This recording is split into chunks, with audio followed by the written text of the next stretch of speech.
is EB-rything by me at 3 o'clock today. Hey! Well, I mean, it's 3 o'clock now, so yeah. Anyways, if you don't get the little pun, EB, which is the Emergent Bilingual, the thing, everything, everything, so funny. Thank you. So, anyways, back to we're going to be talking about Nearpod and the EB strategies that Nearpod has that are readily available to all staff members. So, first you're going to log in. So, if you have never been on Nearpod before, you always give the students a code when you do your stuff. You give the students a code, they type the code here, and they press go. You can sign up for free, but you should all have accounts because the district pays for them. But you go up here and click log in, or you click log in down here, whichever one. I always log in with Google because I don't like remembering my passwords. So log in with Google, click your email.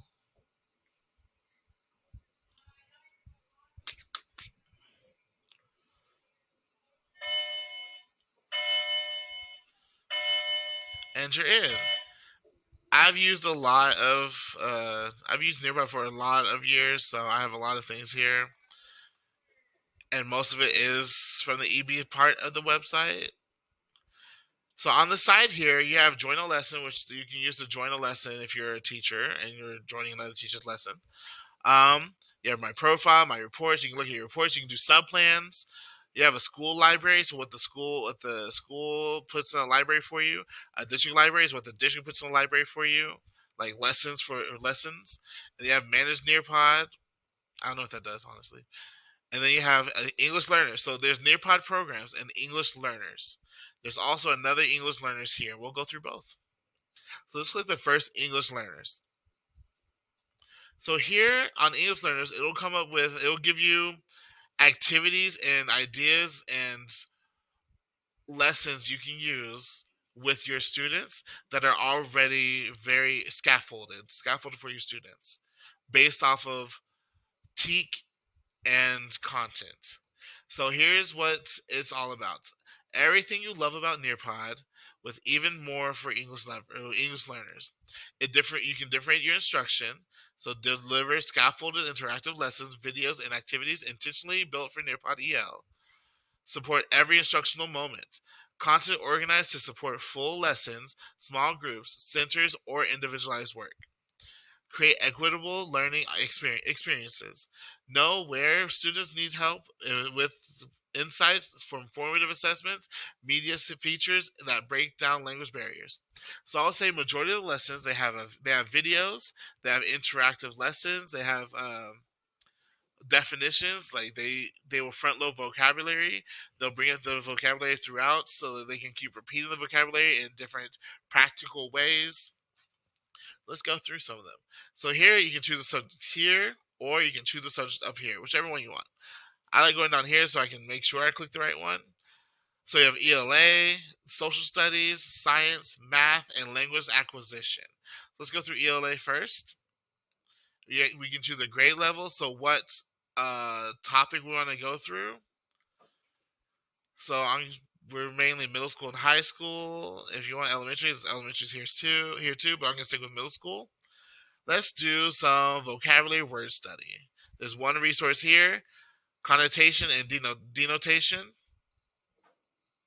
If you click that, you can preview the screen. It'll give you the standards that align with this. And it'll tell you the activities that it's going to do during the lesson. How many videos and language supports. So you click through. The first page is going to be the teacher guide. So if they have anything for you to print out, or if they have anything, sorry, let's do it this way. So it tells you the scaffolds that they're using, the essential question, which is also inside the PowerPoint. This is basically for you to read, and then you'll just skip over this page or delete it from your lesson before you deliver it to the students. They do not need to see this page. And then this tells you what teaching materials you're going to need before you start the lesson. And here's your essential question. So this is the first page you will start with the students. How can I determine the connotation of different words? And now it tells you how the lesson's set up. You're going to preview vocabulary for 5 minutes, explore and engage for 15 minutes, explain, elaborate for 25 minutes, and evaluate for 10 minutes. And that tells you exactly how to do it. You can change the timing all you want. And if you want, you can also download the lesson, and then I'll show you this later, but you can download the lesson and add more or delete some that you don't think is appropriate for your students, because you know your students best. So here's a preview vocabulary page. So this is the first one. The first question is basically asking them what strategies can they use to remember how to remember vocabulary. And it's on every single one of these. Every single one has this. I give the students a sentence stem as well, and I have them write it here and then talk about it in class. And here are the vocabulary words. It gives them a visual along with definitions and puts in a sentence as well. And there are 47 slides to this. Not on this page, but total. Now they have a matching activity that's from the vocabulary page, which is why you spend 5 minutes on it. You talk about it a little bit. You have them understand. Now you're going to explore and engage. Engage and explore. So a poll is very interactive. And also on the majority of the polls, they have a link to Google Translate. It's always here, so the kids click here. It'll open up a new tab that'll show them Google Translate, so they can translate what they need, maybe if they want to. But also, there's another function you can use. Well, the students can use if they want to. I'll show you that later. And here's building background and everything else. So now let's go on to math. Math is very similar to English, except it's with numbers. Let's do numbers operations. So now I can choose which one I want to go over. Multiplying positive and negative integers. And then going through, same thing. The first page is going to be the teacher notes, the teacher guide. The next page is going to be what you need for the prep and what contents, language learning objectives is going to be utilized. And then here's your essential question that you can give out. The format of the lesson. And then preview vocabulary. And here's the vocabulary that they will need to know. Well, first it's going to ask you how you learn. And now here's the vocabulary. Integer, multiply, negative, positive, product, rational number, solution. So now it's going to be a matching. So multiply, there you go. Engage and explore. Another poll asking how much they know about the topic.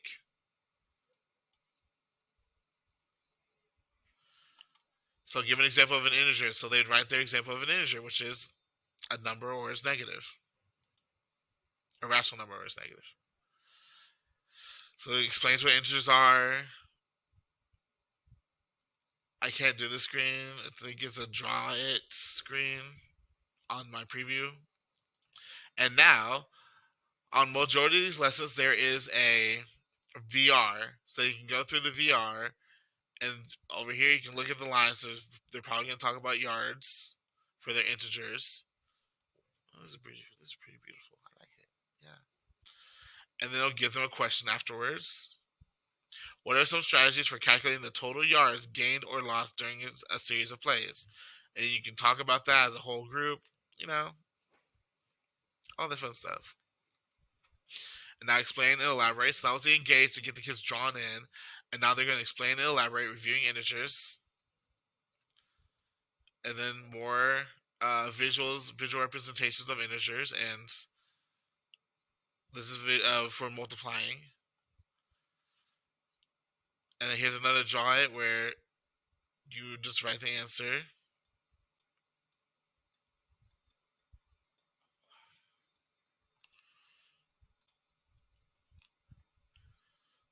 And then use patterns to find the missing products.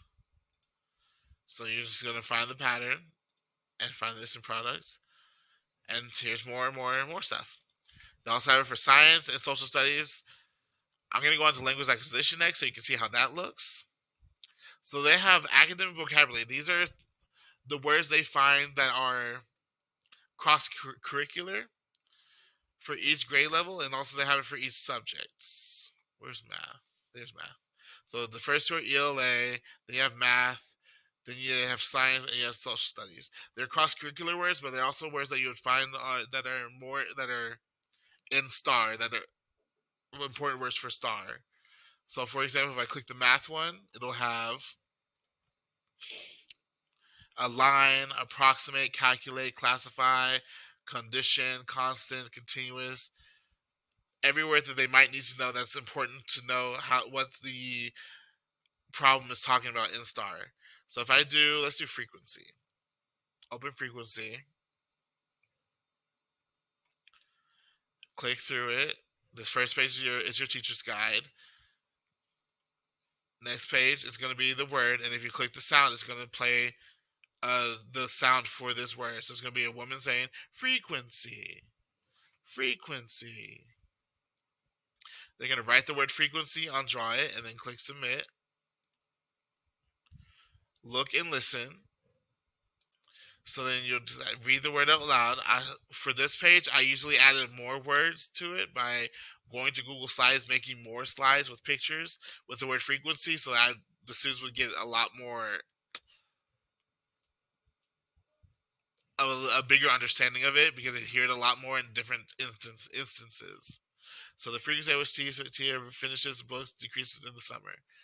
And then here's another word for frequency, and I'll just do other words as well.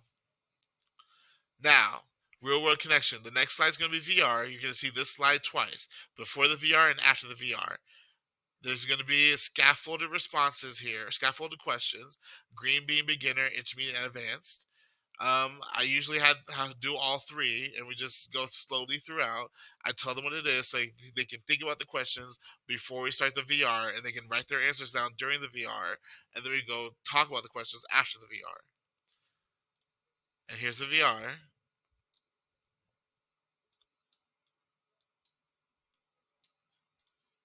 And then here are the questions again, where we start answering the questions with with complete sentences. And now here, what you're gonna write the word, or try and figure out how you can help remember the word frequency, and then you'll submit it and add a picture, which is just clicking this button here. You add a picture, and then add a new button where you can add a GIF. Let's practice. So here they give you sentence frames, sentence stems, where you can add the word frequency or add the word. So on this one is frequency. On this one, it'll be whatever the answer is based off the sentence. And here's another one based off, it's going to be a much longer sentence. So on the yellow is a word, and on here is you're actually explaining. And then you're going to write the word frequency in the middle, open in the question. So for opening questions, I always turn on the recorder so that they don't just write it, they also speak it and record their audio for help with telepaths speaking, to get them more acclimated to speaking. Let's reflect. How do you feel about the word? They always reflect. Very comfortable. And then thank you. And then if you want, the last page, you can add this into the middle, is a Freire model. You can always put the Freire model. I always added the Freire model after speaking the word. And then we talked about the definition, the characteristics, examples, and non-examples. And sometimes I would change non-examples to translation depending on how I feel that day, or how the students are do with other words. And you can just go through and figure out, based off of your teaks that you're covering. You can do this to front load vocabulary so that they will understand the word while you're talking about the content. And so let me show you one of my finished products that I've done. Is it up here or is it over there? It's up here. So let's do this one. I'll do a live presentation so you can see it. and also show you the other thing that students can do that's not Google Translate. So this is code you give them. You give them the code, and they'll type it into their Nearpod website. So then here's what mine looks like. Let's learn a new word. So when you do this, you can do it for all devices or this device only, which means only you can play the audio or they can all play the audio and listen to it. You can apply it for the rest of the lesson if you want. I'm going to do this device only. So what I did was I added a translation to the word critique so that they would understand the word and they get a definition. I did all the languages that I had in my class. I'm a newcomer teacher, so yeah. Write the word critique. They'd write the word critique, and we say it out loud. Here's another audio for the word critique.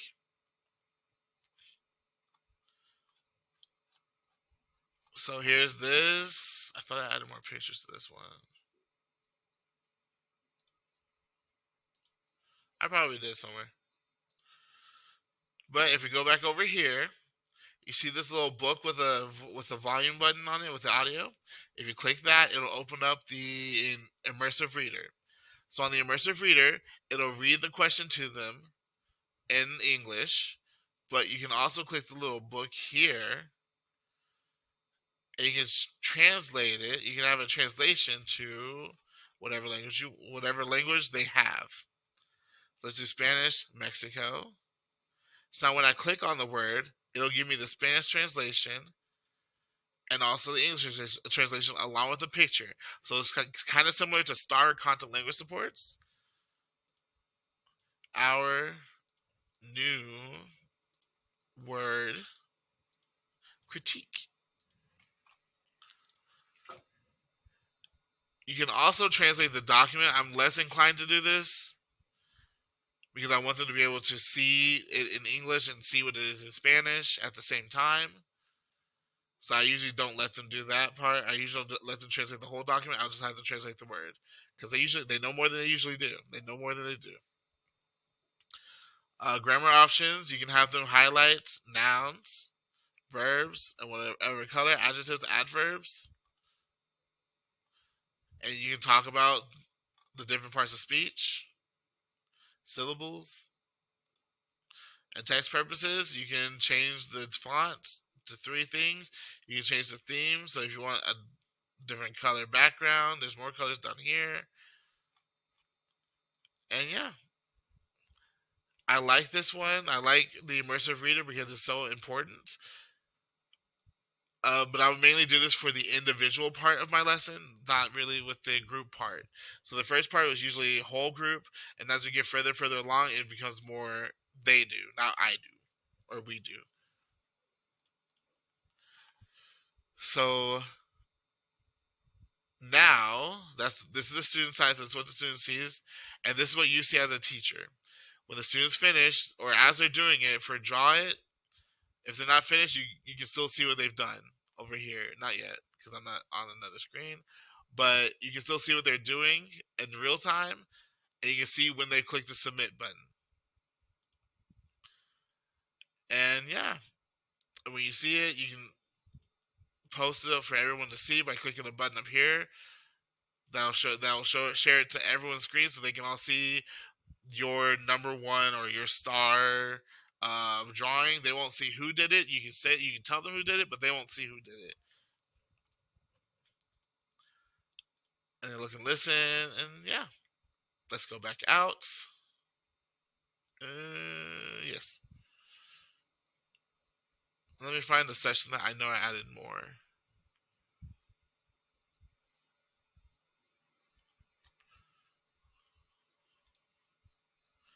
I know I did it for.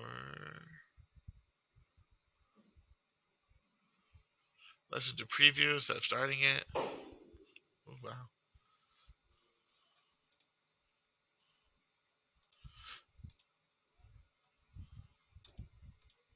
So this one I added more pictures.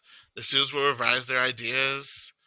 I'm revising my paper. Every academic vocabulary comes with 2. I like to have 5 or 6 or 7, sometimes 8. So I can show them in different instances where this word is used so they can see it in other ways. I've also been known to change this part too to add to change the wording or change what they're looking for in the picture, because sometimes I want a different VR. So you can change it all. The way to change it. So how I change it is basically I go to Google Slides. I create slides here, and then when you create a Google slide, you can do this easily. It's very easy. You can upload your Google Slides into your presentation. So when I click Edit,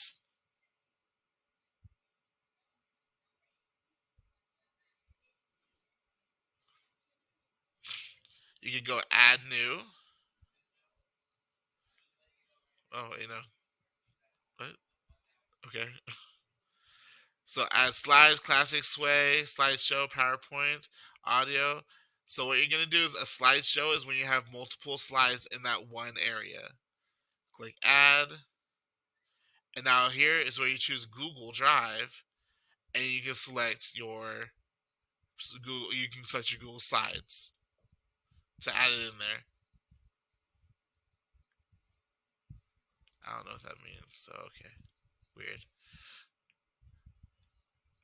And yeah, so that's that first part. I showed you ELAR. I showed you math. I showed you academic vocabulary. And now let's do this one down here. So this one talks about the different companions, EL companions, content companions. So I don't know why it's so hard to read. So you can see 6th through 12th grade is right there. If you click on, let's do this one, it has 79 lessons. We can preview it. It's basically a bundle of lessons that you can use. And here are all the lessons down here. You can do states of matter, concentration, static electricity, friction, states, all these. Let's do.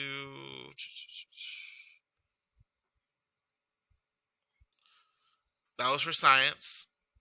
There's also more for other content. So this, it says science here, ELA, science. Let's do math, because that's what I teach. 6th through 8th grade math, if I preview it.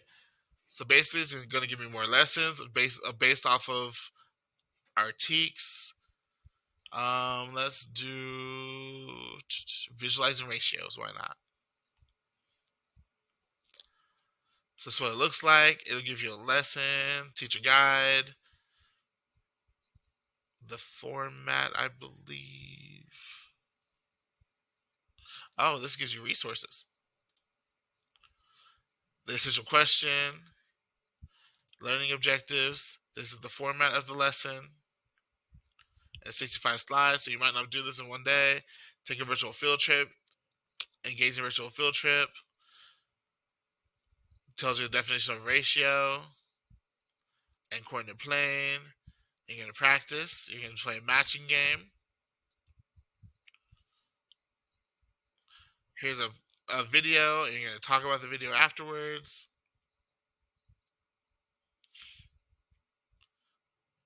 So it's going to do the reaction, key information.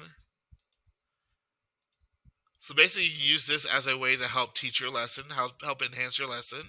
I would say there are things that you might have to change and things you might not have to change, things you have to delete, things you might not have to delete. So here, independent, dependent variable, you're going to talk about examples. You can work with a partner. Everything can be collaborative if you want.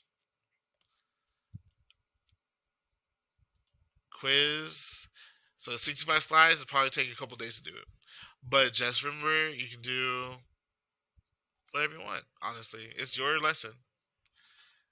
So that's basically the other Nearpod. This Nearpod is this Nearpod English Learners for content is content that is scaffolded for ELs, and you can just go to your grade level area and your subject content and start from there.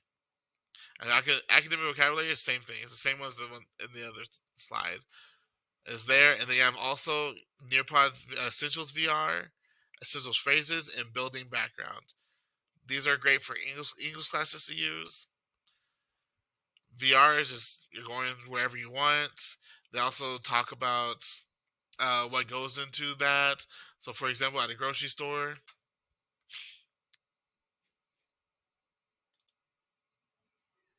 teacher guide, you're gonna learning objectives, answer the question, today's lesson, getting started. So you're gonna talk about what you do at a grocery store. What is a grocery store? You're gonna look at pictures of a grocery store around the world, which is I love this part of it. You see different grocery stores around the world, and you're gonna talk about the similarities and compare and contrast. Explore. You're gonna look at a grocery store and you're gonna listen to the conversation. So here, there's gonna be little buttons you can click that you can use to look. It'll read it to you as well. The arrows tell you to go to a different location, and this plays a video. It'll give you a video of that section. Click the arrow. You'll go somewhere else to another location. This is great for a practical field trip. If you can't take a field trip to a grocery store, you can take it. You can take them here. Uh, you can. There's that. More stuff. And then let's get to where is it? Stories from English learners. So here they have a story from an a previous English learner, and how she or they interact with the lesson that's given. So she will talk about being at a grocery store, a grocery store customer, and what she does. And she speaks in English. She's introduced herself in Spanish. They also have flea market and everything. So it's basically her talking about her story, and you listen to her story so that they see that, oh, hey, that's like me too. And you show what you've learned, which is a little quiz.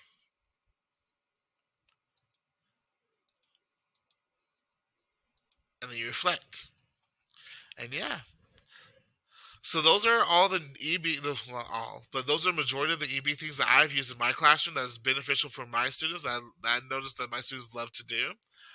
You have right here your sections: Nearpod programs, English learners, where you can help teach vocabulary and content. And here the same thing: vocabulary and content, but is more active with the content. Yeah, so if you have any questions, you can email me at ncstroud@garlandisd.net, or you can follow me on Twitter and DM me on Twitter at Stroud47, or Instagram at NCStroud4. Thank you so much and have a great day.